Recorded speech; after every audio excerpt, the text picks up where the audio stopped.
Beloved, I want to talk to you about your vision.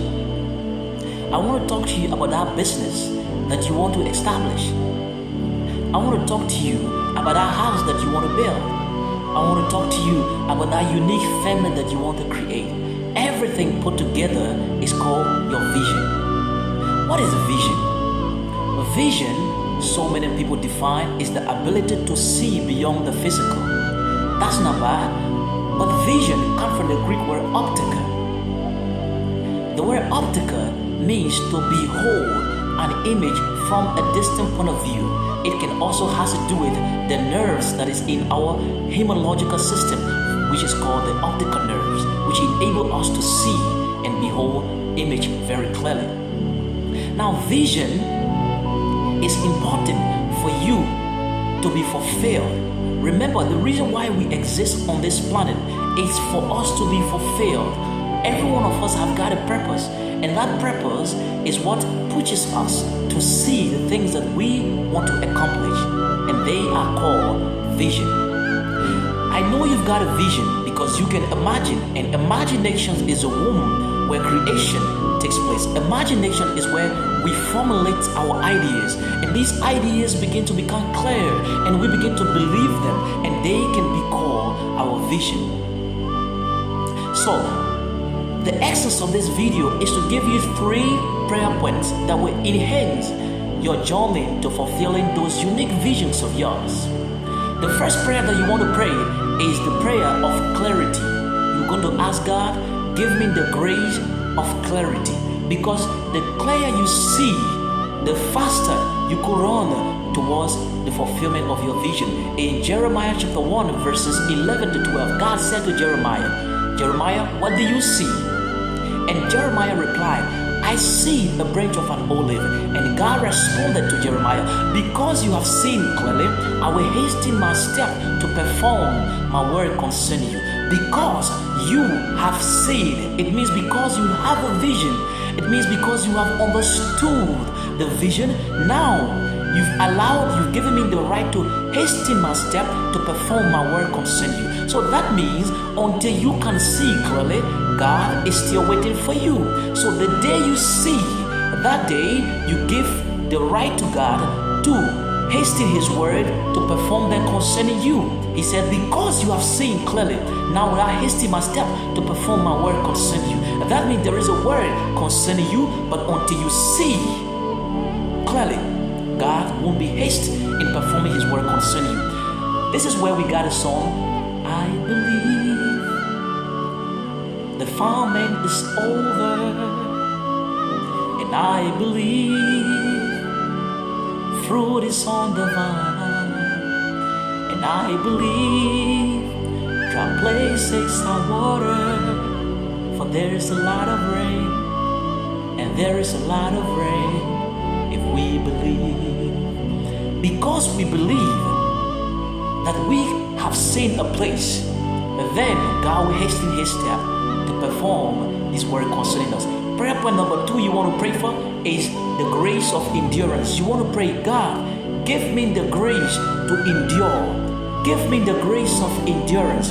Give me the grace to endure. To endure what? To endure hardship, to endure temptation, to endure rejection, to endure the disappointment of people.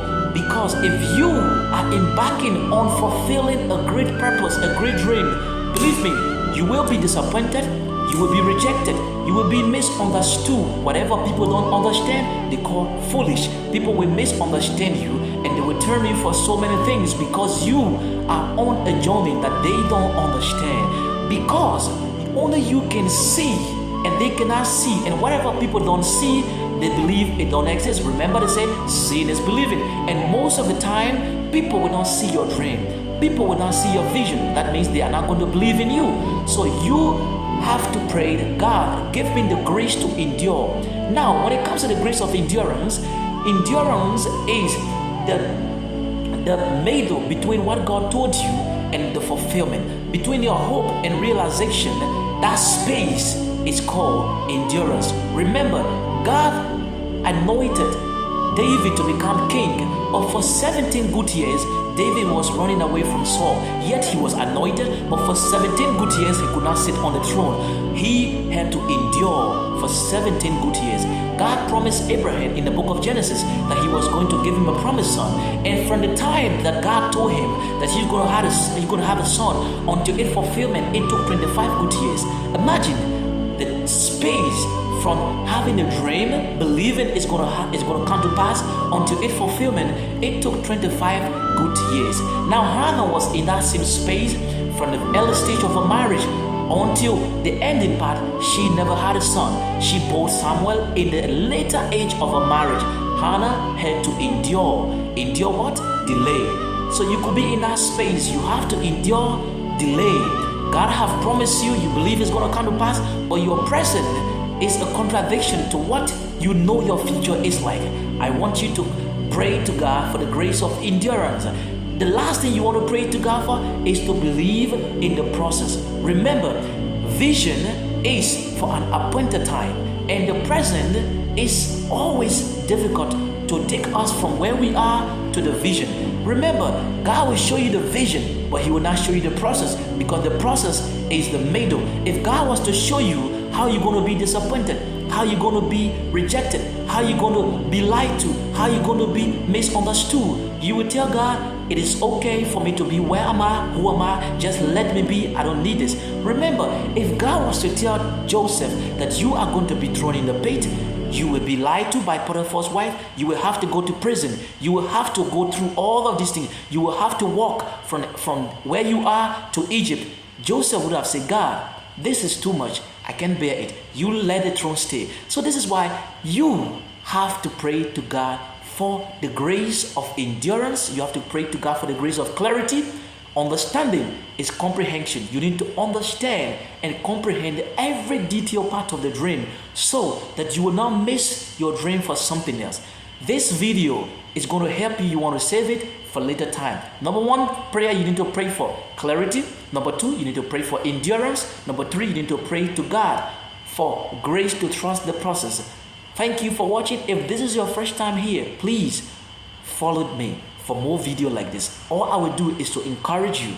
You need to pray to God for endurance if you are going to embark on the dream that is very, very big, massive. Thank you for watching. Share this video with somebody. If it really resonates with you, like and leave your comment. God bless you. I see you next time. Shalom.